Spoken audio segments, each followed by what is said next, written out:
Well, hello and surprise, guys and gals of the internet. It's the 7 Chaos of YouTube, and I really cannot believe I'm about to say this because in my 3 years of doing YouTube, I never expected to, but welcome to the playthrough of Indigo Prophecy Remastered, or as it was known in Europe, Fahrenheit. That's right. This is the game that was released 10 years ago for the original Xbox and PlayStation 2. Remastered 10 years later for the PC. I believe it's a PC exclusive. It could be on iOS as well, but I'm not sure. But yeah, I'm completely shocked. I had no idea this was coming out or even being made. I didn't even know people were doing it. I knew Quantic Dream, who were the makers of this game, we're going to re-release Heavy Rain and Beyond Two Souls, but this came straight out of left field. I had no idea this was coming out, and it completely blindsided me. But I'm going to do this because I loved this game when I played it on, I think it might have been the original Xbox. I'm not entirely sure what I played it on, but I loved it.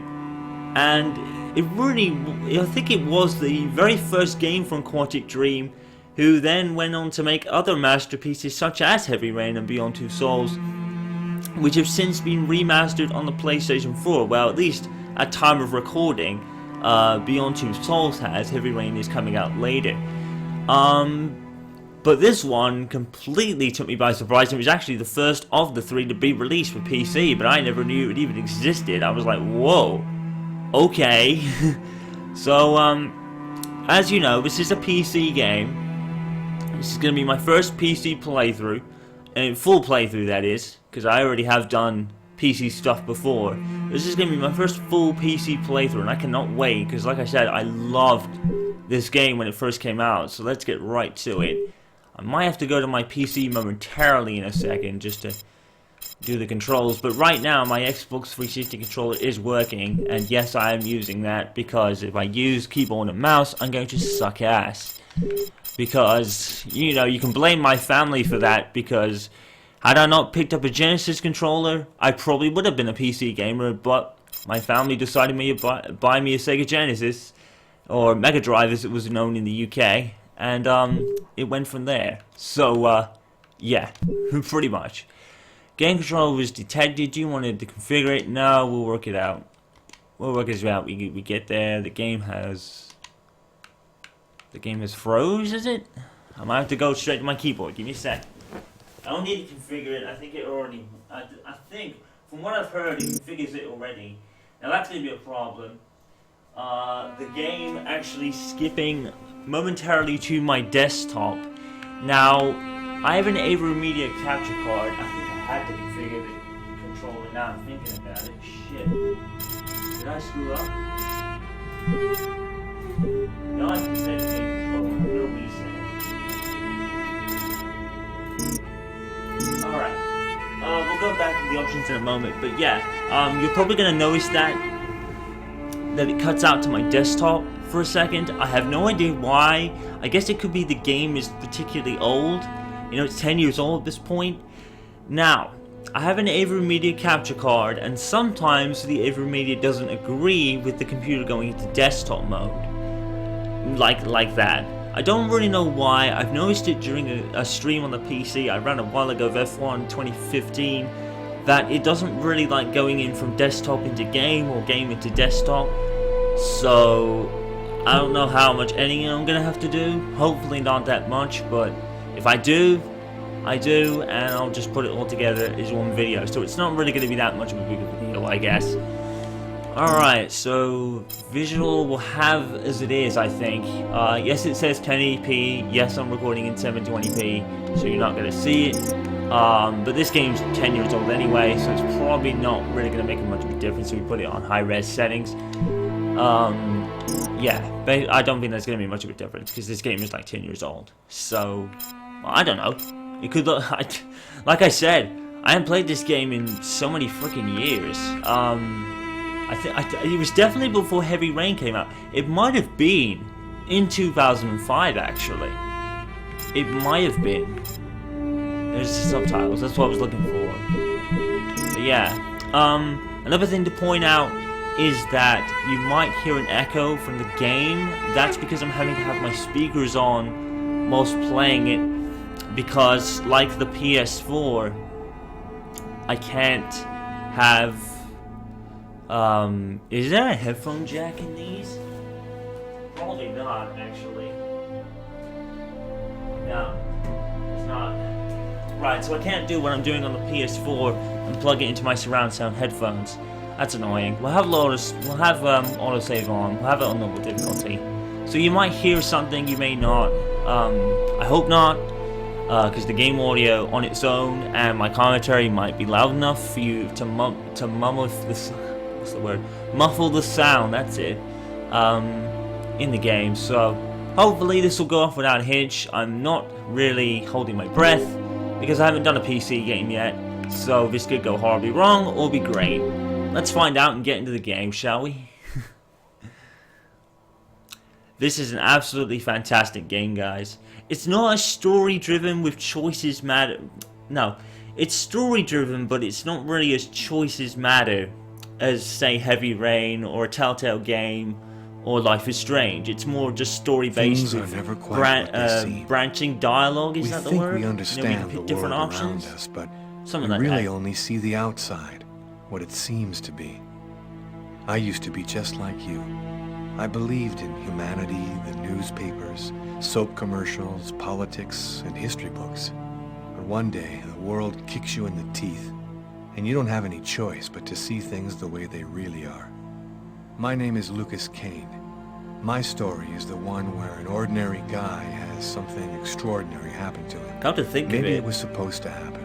Maybe it was my destiny or my karma or whatever. I know one thing for sure. Nothing's ever going to be the same again. come to think of it, this game might be so old. I don't know what they've done to it. Have they enabled like 60 frames per second, 720, 1080p? I guess they have. I mean, it's taken them 10 years to do it, so I wouldn't be surprised. It all started right here. Where else I could could it record this in 1080p, New but it York, would take away the 60 capital of the frames per universe. second. The chessboard And if it edited the destiny videos, chose then, for the last big game. That I takes was away just 60 another frames per pawn second, as long as, living well, I don't know how pawn's to life. add 60 frames to video editing Until yet, that but night, when my life descended into chaos. I'm talking about the dialogue, sorry. Yeah, either I could record in 1080p and lose the 60 frames per second anyway, or if I have to video edit, that's going to take away the 60 frames per second. So this playthrough might be all over the place in terms of frames per second, but hopefully I can get this done. And yeah, I love it. I never really thought of a bucket list, a playthrough bucket list when I first started doing this. But if I did, I would have to say the games I wanted to play was Sonic 3, Sonic 2, this, definitely Heavy Rain. I'm definitely doing the remaster of that. God of War would be another one because I never actually experienced that game anyway. Resident Evil 2 for sure. Yes, I need to do that. If there is ever a way to play Resident Evil 2 PC or PS4 or Xbox One, I'm fucking doing it. I'm not passing up that opportunity. There is no way. And yes, I will be doing both because I know it is being remade, but I will be doing the classic version if I ever get to. So yeah, might be the same game, but fuck it. I love the original, so definitely gonna play both. I'm pretty nervous right now because, like I said, this is my very first PC playthrough. I've never really used my PC for full playthroughs before. I've run a stream and probably a couple of videos, and that's it. So I'm pretty nervous about how this is going to turn out.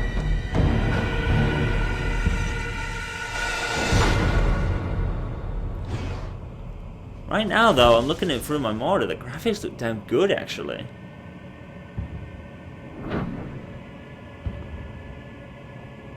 You know, it still kind of looks like a PS2 Xbox original game, but at the same time, it's good enough to be noticed that it has been remastered.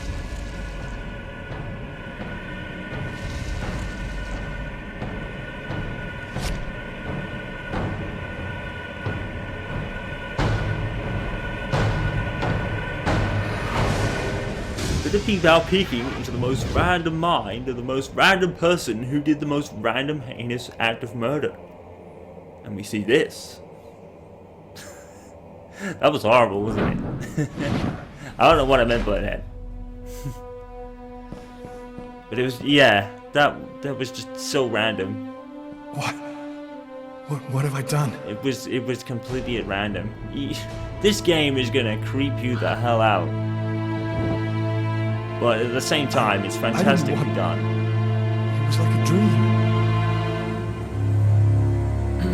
Alright, so the one thing you should be wary of here is your sight gauge that just appeared there. If that depletes, then it's game over. Quick. There are many ways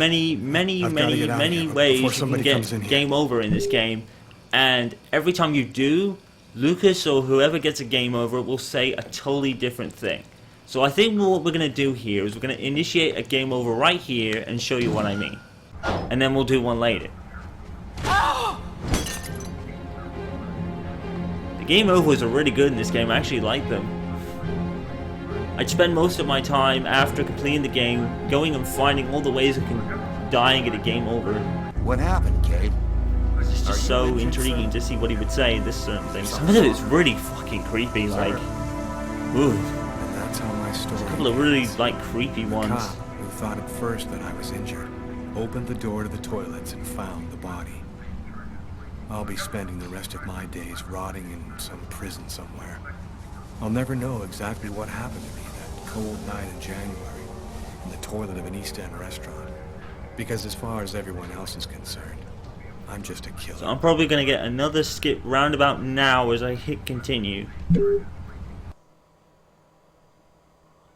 Yep.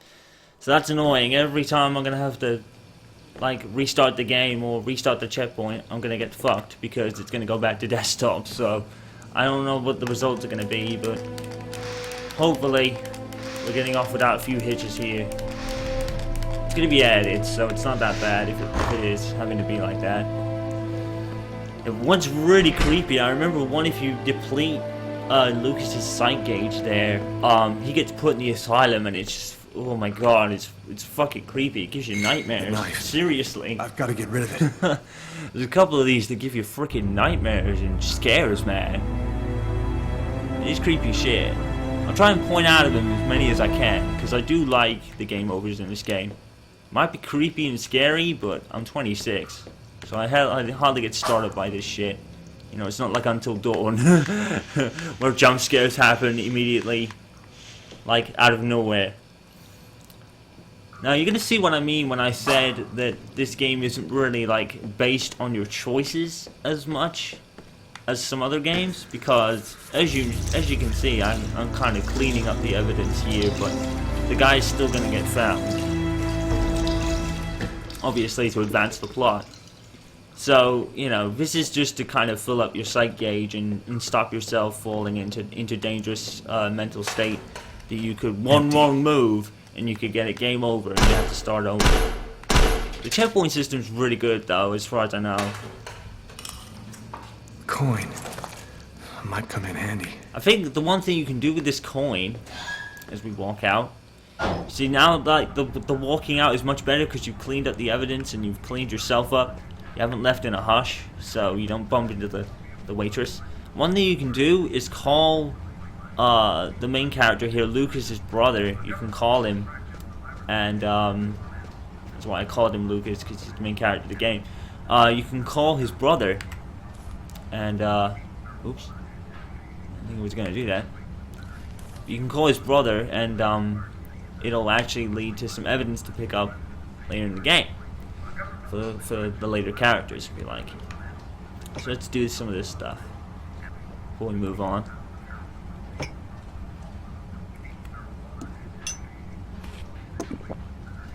Yummy. Let's pay up. Now, on my very first playthrough of this game, it was actually rather funny because I didn't even know you had to pay, so I just walked straight out. Coffee. It's hilarious. I never drink it. I hate it.